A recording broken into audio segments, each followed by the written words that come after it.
Joshua 1, verse 1. After the death of Moses, the servant of the Lord said to Joshua, son of Nun, Moses' aide, Moses, my servant, is dead. Now then, so that's it. Moses is gone. We've got to leave him behind in this page right here. He doesn't make it past this page right here. He stays here. We move on forward in the story. The rest of the Bible account. Moses has got to stay here. He doesn't go any further than this. Moses, my servant, is dead. Now then, you and all these people, get ready to cross the Jordan into the land I'm about to give to them, to the Israelites. I will give you every place where you set your foot, as I promised Moses. Your territory will extend from the desert to Lebanon, and from the great river, the Euphrates, all the Hittite country. Now the Hittites, actually, their empire was centered in what we now call Turkey, which is north of where the Israelite promised land was. So this must be some branch of the Hittites that had migrated southward and settled up somewhere in the northern tip of the promised land. To the great sea, the Mediterranean, on the west. No one will be able to stand up against you all the days of your life. As I was with Moses, so I will be with you. I will never leave you nor forsake you. So Moses doesn't get to go on past the end of Deuteronomy, but God does. Joshua won't make it past the end of the book of Joshua. So when we get to the book of the Judges and time after that, there won't be any more Joshuas, but there will still be God. When we get into the Judges, we're going to be covering a huge chunk of history in just a few pages. So every generation we see somebody else come along, and those guys come and go, but the Lord remains the same. Humans can only go so far. Even Moses, the man of God, the servant of the Lord, only went so far. Abraham only went so far. Isaac, Jacob only went so far. Moses only went so far. Joshua's only going to go so far. Any of these people. They get their time on the world stage. They get their time on the earth to be God's servant and do God's work. And then we're on. And that's true for us today. But the Lord himself continues on.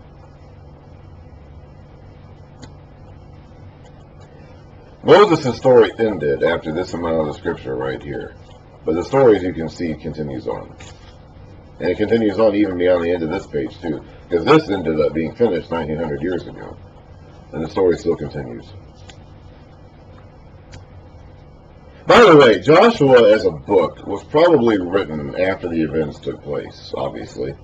I say this to contrast it with the works of Moses. Moses' books often came, except for Genesis, but a lot of the stuff in Moses' writing, Leviticus, the second half of Exodus, Leviticus, Numbers, and Deuteronomy, almost felt like it was something of a running diary of Moses. He was writing these events down pretty much as they were happening. I don't think that's the case in Joshua.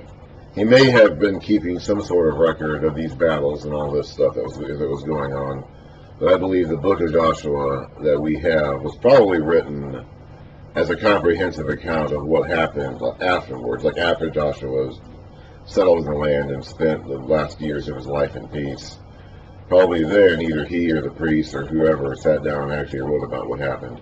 But unlike with Moses, which I think is kind of written almost as it's happening, I think Joshua probably was not written until after all these battles were fought and won, and they were in the land in safety. Don't really know, though. No real way to know that. There are a few, some of it was clearly written after Joshua's death, because there are several indicators in the text of things that were happening, or conditions that were still going on to this day, or presumably sometime after the events were written down. It's hard to say how long after, whether it was 2 years, 20 years, or 200 years. Hard to say. But there is an element of, these being, this is being written down retroactively, or, looking back at events that have already happened and putting them in written form. Which is a little different than what Moses did.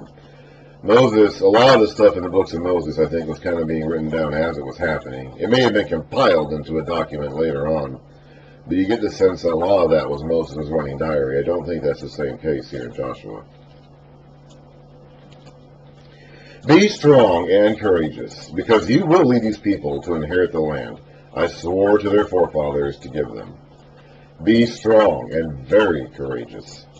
Be careful to obey all the law my servant Moses gave you. Do not turn from it to the right or to the left, that you may be successful wherever you go. Do not let this book of the law depart from your mouth. I'm assuming that's either Deuteronomy, the specific, last book that Moses wrote for them that last day, which I guess is still this day. I don't know if it's still the same day or not, or the whole thing. It's hard to say exactly. There are lots of references later in the Old Testament narratives to the book of the law, and it can be a little unclear whether they're talking about the whole works of Moses or only portions of it. We really aren't sure exactly what that refers to. Do not let this book of the law depart from your mouth. Meditate on it day and night, so you may be careful to do everything written in it. Then you'll be prosperous and successful. Have I not commanded you? Be strong and courageous. That's the third or fourth time now he said that to him here. Do not be terrified. Do not be discouraged. For the Lord your God will be with you wherever you go. He really had to make certain these people were strong and courageous, not terrified or discouraged, because they had a big task ahead of them. They were called to go to war. And remember, the previous generation didn't want to do it. And even here, after they took part of another part of the land, not the part they were promised, but they fended off some, sneak attacks from some kings on the east side of the Jordan. And even then, some of them said, okay, that's enough. We don't want to do any more than this. So this was not something that they were very much looking forward to doing. They were not eager to go in the land and actually have to fight to take it.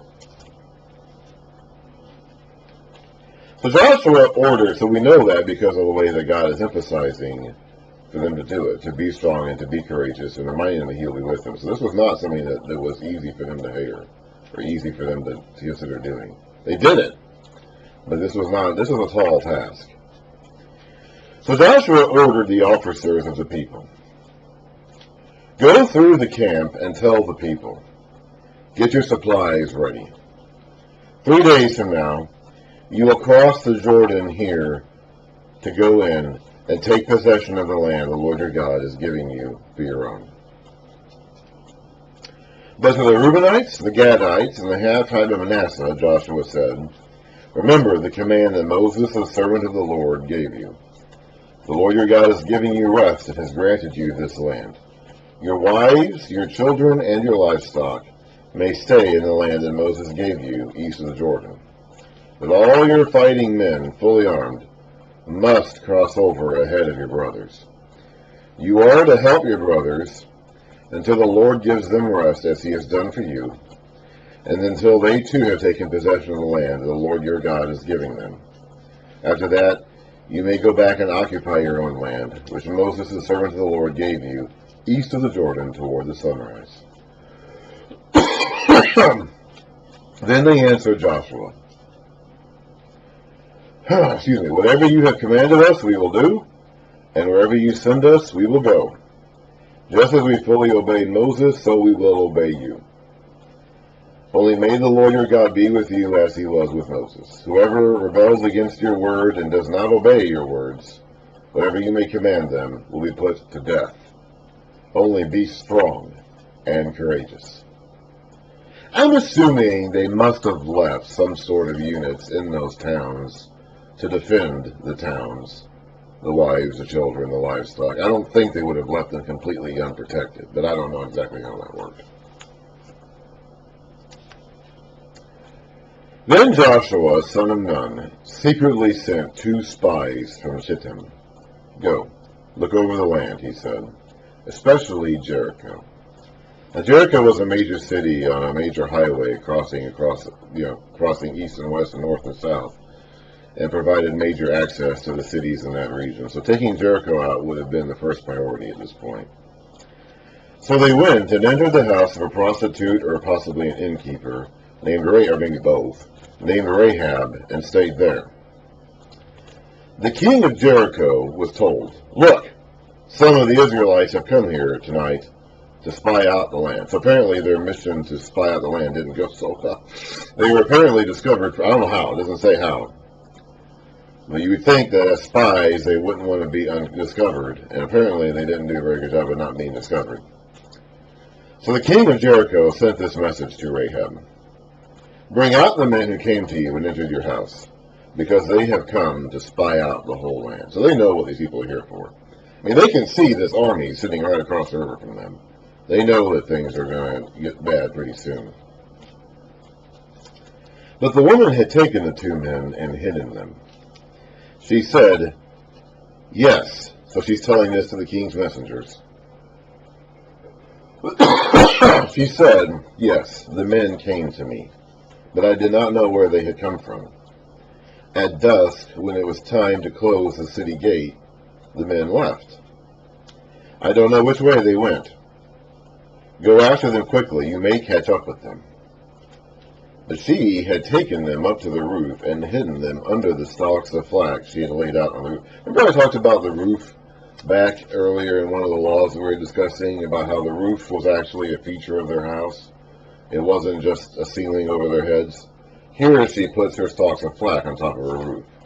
And so she's hiding these guys under those stalks of flax on the roof. So the men, the king's messengers, set out in pursuit of the spies on the road that leads to the fords of the Jordan. And as soon as the pursuers had gone out, the gate was shut. So the story here is that Rahab is claiming innocence of the spies' mission. She accepted them into her inn or whatever in good faith. They left. They went on their way, according to her. That's not actually true, but they left and went on their way before the gates of the city were shut. And then afterwards, she found out, I guess when the king's messengers came, that they were spies. Now, she actually knew they were spies. She knew who they were and what they were doing.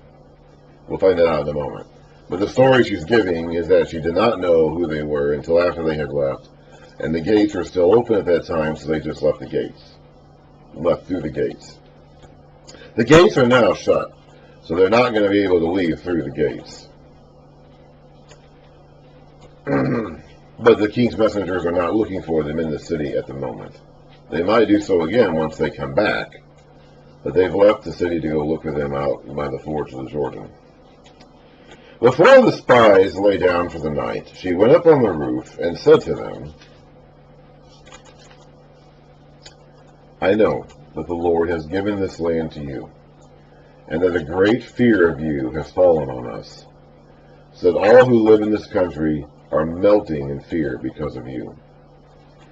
We have heard how the Lord dried up the water of the Red Sea for you when you came out of Egypt, and what you did to Sihon and Og, the two kings of the Amorites east of the Jordan, whom you completely destroyed. That's the band term, Sharam or whatever it is. When we heard of it, our hearts melted, and everyone's courage failed because of you. For the Lord your God is God in heaven above and on the earth below. Now then, please swear to me by the Lord that you will show kindness to my family, because I have shown kindness to you. Give me a sure sign that you will spare the lives of my father and mother, my brothers and sisters, and all who belong to them, and that you will save us from death. She didn't actually specifically ask for her own life here. I guess you could say she includes herself by saying save us from death. But she's asking specifically for her neighbors and her relatives and family members, not so much for herself. So the word of the God, the reputation of the Lord has preceded them here, which was the entire point. Okay, the whole point of these plagues on Egypt and on these miracle signs was to convince people that Israel's God is the God. And it's working here on Rahab. Now, when the Israelites first came to the land 40 years ago, they weren't convinced. The people of the land may have been, who knows? Those people may have been melting in fear of Israelites even 40 years ago. We don't know. Because the spies that came into the land then did not have enough faith that God was going to be able to get them into the land. He got them to the land, but they didn't have enough faith that he could get them into the land. So the story is, this is what we're hearing now. But the people in this land have heard about what's happened and are melting in fear because of it. I believe this is also probably where Job came into the picture. When we get to Job, Job also probably heard of what Israel's God had done in Egypt and became a follower of Israel's God, probably around the same time. So I believe that's how Job came to know Israel's God as well. We'll get to that when we get to Job. Our lives for your lives, the men assured her.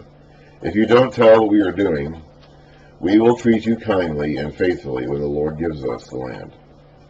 So she let them down by a rope through the window, for the house she lived in was part of the city wall. So the gates are shut. They cannot go out through the gates, or they can just climb down the wall and escape that way. Now she had said to them, so that's how she gets them out. It's written kind of strangely. This is just old ancient writing. That's what she does to get them out. But before she gets them out, they have enough. Their conversation isn't over yet. Their conversation isn't over yet. Apparently, they went to bed that night. I don't know. It says before the spies lay down for the night, and they had this other conversation. I don't know if this is another conversation that they had the next day or whatever, or how exactly. There seems to be a bit of a break in the conversation here for some reason, because we have this statement of them her letting them out through the window, but they have to keep talking to each other while in her house. So this conversation apparently happened in two parts. I'm not exactly sure. At any rate, they're still talking to each other. She had said to them, "Go to the hills so the pursuers will not find you. Hide yourselves there 3 days until they return, and then go on your way." The men said to her, "This oath you made us swear will not be binding on us unless, when we enter the land, you have tied this scarlet cord in the window through which you let us down, and unless you have brought your father and mother, your brothers, and all your family into your house. If anyone goes outside your house into the street, his blood will be on his own head. We will not be responsible. As for anyone who is in the house with you, his blood will be on our head if a hand is laid on him. But if you tell what we are doing, we will be released from the oath that you made us swear." "Agreed," she replied. "Let it be as you say." So she sent them away, and they departed. And she tied the scarlet cord in the window. When they left, they went into the hills and stayed there 3 days, until the pursuers had searched all along the road and returned without finding them. Then the 2 men started back. They went down out of the hills, forded the river, and came to Joshua son of Nun, and told him everything that had happened to them. They said to Joshua, "The Lord has surely given the whole land into our hands. All the people are melting in fear because of us." So this report of the spies is a positive one. They're not going to have the same problem they did 40 years earlier.